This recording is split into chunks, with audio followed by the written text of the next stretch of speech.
di hadapan Allah Subhanahu wa taala. Ya. Ada 2 surah di dalam Al-Qur'an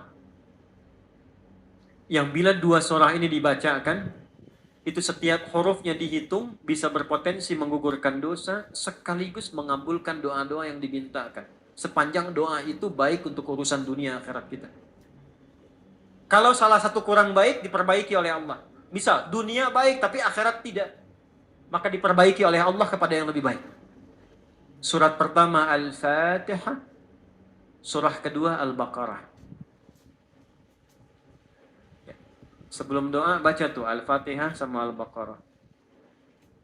Tapi Al-Baqarahnya tidak dari ayat yang pertama. Kepanjangan. Cukupkan di ayat 285 sampai ayat 286, 2 ayat terakhir. Hadisnya sahih. Kalau mau dikuatkan biasanya banyak ulama memasukkan ayat 284. Ada yang sudah masuk ke dalam Ka'bah di sini? Ini informasi saja. Dan 3 ayat ini, Al-Baqarah 284, 285, 286, itu ayat yang dituliskan di dinding Ka'bah. Itu yang saat berhala dikeluarkan, gambar-gambar dihapus, syair-syair diganti dengan ayat Quran, sehingga jadi kain kiswah Ka'bah di luar. Itu ada sejarahnya. Yang di dalam pun dihiasi dengan hiasan ayat Al-Quran. Di antara yang dituliskan itu Al-Baqarah ayat 284, 285, 286. Intinya di 285 dan 286-nya. Tadi rakaat pertama yang saya bacakan dalam salat Isya. Hadisnya sahih.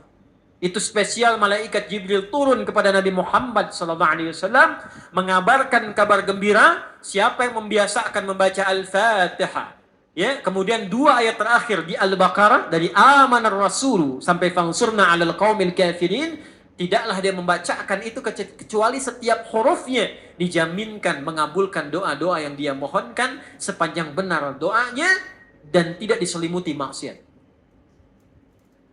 Ini maaf ya. Ini saya minta maaf dulu nih. Kalaupun Anda benar doanya khusyuk sampai nangis, tapi ada selimut maksiat dalam permohonan doa itu pengabulannya mental lagi. Hadisnya sahih. Thumma dzakara ar-rajula yutilu as-safara ash'atha aghdara yamuddu yadayhi ila as-sama' fayaqulu ya rabb faqala Rasulullah sallallahu alaihi wasallam anna yustajabu lidzalik فمطعمه حرام مشربه حرام ملبسه حرام وغذي بحرام فأنى يستجاب لذلك رواه مسلم. Nabi mengisahkan seorang lelaki menempuh perjalanan jauh. Awas, menempuh perjalanan panjang untuk ketaatan itu mempercepat doa dikabulkan 2 kali lipat dibanding orang biasa. Makanya kalau ada orang mau ke Mekah umrah, mau haji, titip doa.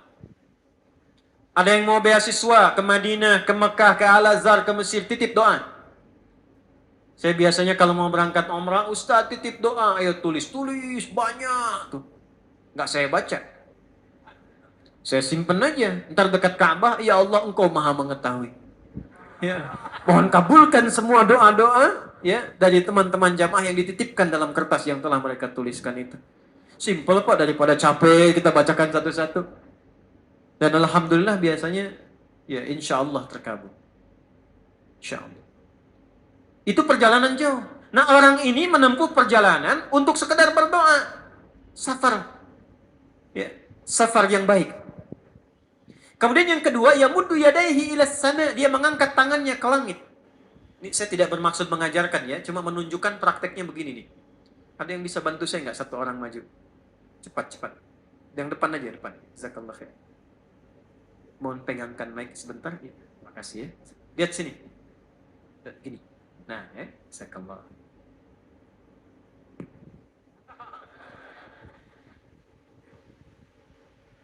Nah, ya. Ini tangan, lihat telapak 2 ya. Berdoa itu sesuai porsinya dan ikuti caranya Nabi. Kalau doanya formal dalam sholat dan diikat dengan gerakan, jangan kreatif.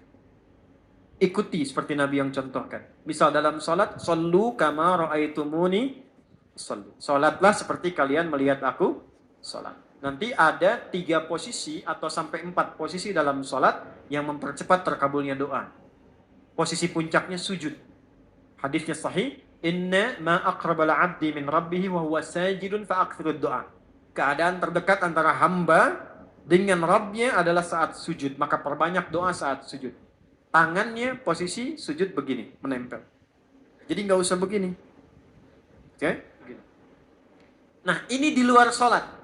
Di luar sholat, kalau berdoa, tangan begini. Lihat baik-baik ya. Ini kitabnya agak banyak, bahasanya panjang, saya berikan yang simpelnya saja ya. Baik. Ini kan teman-teman telapak yang kanan, yang kiri ya. Padukan begini. Ya. Lalu setiap Anda kan pasti punya garis yang kanan dengan garis yang kiri. Ada kan?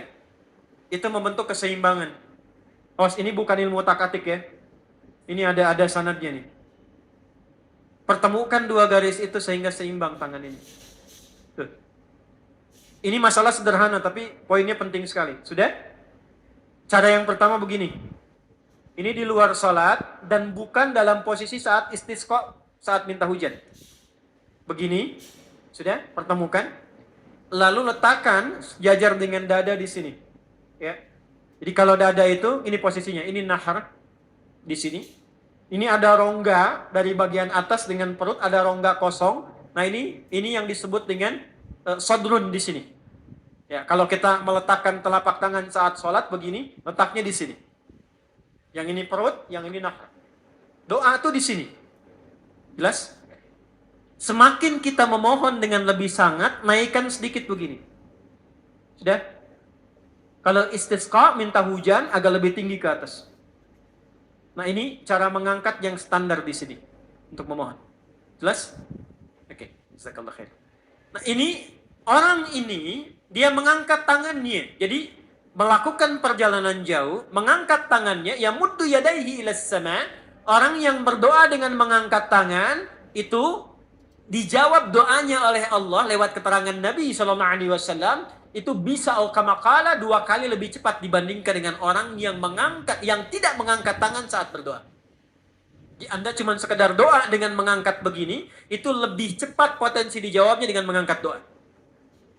Ada seorang bertanya pada Nabi SAW, hadis sahih, ya Rasulullah, bagaimana pendapatmu dengan seseorang yang meminta kepada Allah dengan mengangkat tangan al-kamakala? Lalu Nabi mengonfirmasi, bertanya balik, bagaimana kalau ada seseorang memohon kepada Anda dengan mengangkat tangannya? Pak, tolong Pak, tolong Pak, tolong. Gitu kan? Di depan rumah Anda, 1 jam begitu Pak, tolong Pak. Kira-kira Anda beri atau tidak? Minimal kalau Anda nggak punya kemampuan, Anda referensikan atau beri sesuai kemampuan Anda kan? Angkat tangannya. Dia jawab, saya malu kalau nggak ngasih. Apa kata Nabi? Innallaha hayyun karimun. Allah itu lebih punya sifat peka untuk merasakan malu pada hambanya kalau dia tidak memberi ketika hambanya mengangkat kedua tangan. Nah, nanti ada beda-beda posisi saat khatib Jumat misalnya 1 begini untuk khatib. Makmum mengangkat 2 tangan. Yang ketiga dia mengatakan ya Rabb, Asmaul Husna. Doa yang dibuka dengan Al-Asmaul Husna itu dijawab 2 kali lebih cepat dibandingkan dengan doa yang langsung dimohonkan kepada Allah. Itu perintah. Tahu Nabi Zakaria? Nabi Zakaria apa ujiannya?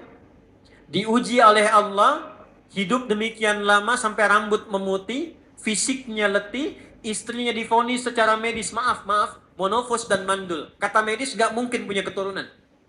Maka beliau berdoa kepada Allah dan dalam doanya dimulai dengan Al-Asmaul Husna. Sebelum sampai ke doa itu di Ali Imran ayat 38 sampai 39, buka dulu Quran surah 17 Al-Isra ayat 110. Ini perintah langsung dari Allah. Qulidullah awid'ur rahman ayyamma tad'u falahul asmaul husna. Quran surah ke-7 ayat 180. Walillahil asmaul husna fad'uhu biha. Fad'u biha. Qulid Allah, kalau engkau punya masalah hambaku, dan tidak ada di dunia ini yang tidak punya masalah. Quran surah kedua ayat 155. Wala nabluwannakum bisyai'. Setiap yang hidup itu, aku pasti akan uji dengan masalah. Itu kata Allah. Jangan disimpan sampai di situ, teruskan. Bukan untuk membebani hambaku dengan masalah, tapi untuk menaikkan kualitas hidupnya sehingga menjadi lebih baik. Jadi ketika Allah titipkan masalah itu, bukan ingin membuat kita bermasalah. Tapi dengan masalah itu kita diuji supaya kualitas hidup kita menjadi lebih baik. Ini Anda yang kuliah di UPI di sini, ada ujian nggak? Untuk apa ujian itu diadakan? Supaya bisa melihat kualitas peningkatan ilmu Anda dari masuk sampai naik tingkat. Kalau nggak ada ujian, nggak kelihatan kualitasnya bertambah. Logikanya begitu. Dan tidak mungkin Allah menguji seorang hamba di luar batas kemampuannya. La yukallifullahu nafsan illa. Jadi nggak ada orang yang hidup yang tidak punya masalah. Karena rumusnya mengatakan hidup berbanding lurus dengan masalah. Yang hidup pasti punya masalah. Yang tidak ingin punya masalah, tidak ingin hidup. Karena orang yang tidak hidup, yang hilang masalahnya, selesai hidup. Baik. Siapa yang tidak ingin punya masalah? Angkat tangan. Baik. Siapa yang ingin punya masalah? Alhamdulillah. Baik. Yang lain, wallahu a'lam. Nah, kulit Allah kalau sedang diuji masalah, kan yang ngasih siapa? Yang nitipkan siapa? Yang punya solusinya siapa? Kalau Anda tahu yang punya solusinya Allah, kenapa curhatnya bukan kepada Allah? Kan tadi contohkan di Quran, kalau punya masalah curhatin ke Allah. Quran surah 12 ayat 86, sejak era Nabi Yakub. Masalah di rumah tangga, anak bermasalah curhatnya pada siapa? Allah. Innama ashku bathi wa huzni ilallah. Aku tuh kalau punya masalah, sesedih apapun, curhatnya Allah. Bentangkan sajadahmu. Curhatkan dalam sujudmu, tingkatkan takwamu. Wa may yattaqillaha yaj'al lahu makhraja. Quran surah 65 di akhir ayat yang kedua. Bentangkan sajadahmu, curhatkan, habiskan dalam sujudmu, keluarkan tangismu. Sehingga bebannya jadi ringan. Walaupun solusi belum datang, hatinya sudah tenang. Yang diperintahkan, panjangkan sajadahmu, bukan panjangkan statusmu. Kita sudah tahu ayatnya, paham ketentuannya, tapi kenapa prakteknya ditumpahkan di Instagram, di Facebook, bikin vlog di YouTube, hanya untuk curhat saja. Dan ironinya dalam hal yang demikian, tahu yang menyelesaikan Allah. Sekarang tambah bonus, aminkan ya. Yang mengaminkan doa ini mudah-mudahan dihilangkan masalahnya. Puguma mana yang ada bermasalah kayaknya ini ya. Itu gimana kumaha tuh teh? Paham? Curhatkan sama Allah. Nah, bagaimana mintanya? Sebut namanya ya Allah. Awinur Rahman. Kalau kita ingin minta lebih cepat, minta dengan kelembutan Ar-Rahman. Rahman itu bisa disebut namanya ya Rahman, bisa cari cara mintanya yang paling lembut, yang menyentuh. Allah senang dengan kalimat yang menyentuh. Misal ya. Kembali ke Nabi Zakaria tadi. Quran surah 3 ayat 38. Hunalika da'a Zakaria rabbah qala rabbi habli min ladunka dzurriyyatan thayyibah innaka sami'ud du'a. Ya Allah, hamba-hambamu itu telah menghukumi aku dan istriku tak akan mungkin punya keturunan. Sedangkan engkau yang maha pemberi tanpa punya batasan. Mereka mengatakan istriku punya keterbatasan. Maka aku memohon kepadamu yang pemberianmu tak ada batasan. Mohon ya Allah, anugerahkan keturunan dari sisimu saja ketika mereka mengatakan tidak mungkin itu punya. Sungguh engkau yang maha mendengar doaku ya Allah. Perhatikan, kalau kepada yang maha mendengar saja tidak terkabulkan, mohon tunjukkan kepadaku saat ini dengan cara apa lagi dan kepada siapa lagi aku mesti memohon. Itu dalam banget. Ya Allah, engkau perintahkan aku berikhtiar mencari kerja, aku lakukan. Engkau perintahkan mengeluarkan keringatku dengan cara yang halal, aku kerjakan ya Allah. Engkau perintahkan aku jauhi yang engkau larang, aku lakukan ya Allah. Sekarang aku telah berikhtiar dari sejak keluar, aku telah menunaikan sholat subuh seperti yang engkau maha mengetahui. Dan menjelang malam aku mengadukan bahkan di rumahmu ya Allah hanya untuk sesuap nasi bagi istri dan anakku dari yang halal itu. Aku telah melakukan apa yang kau perintahkan. Aku hanya memohon apa yang telah kau janjikan. Kalau dengan semua ikhtiar yang aku kerjakan sampai detik aku bersujud di hadapanmu di rumahmu ini belum kau kabulkan. Mohon tunjukkan kepadaku di malam ini ya Allah dengan cara apa lagi mesti aku memohon kepadamu.